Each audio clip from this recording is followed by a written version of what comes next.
কথা।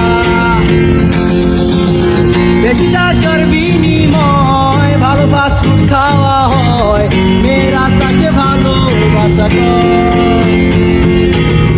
এতক্ষণ যা শুনছিলেন সবই ছিল আবেগের কথা, এখন বলছি বাস্তবতা। বেশি টাকার বিনিময় ভালো ফাস্ট ফুড খাওয়া হয়, মেয়েরা তাকে ভালোবাসা করে। টাকা পয়সা বুড়ালে মেয়েরা যে যায় চলে, ছেলেদের বুড়ো আঙ্গুল দেখিয়ে লোকে আমারে শোধায়, মানুষ কেন ছেঁকা খায় বলো না। লোকে আমারে শোধায়, মানুষ কেন ছেঁকা খায় বলো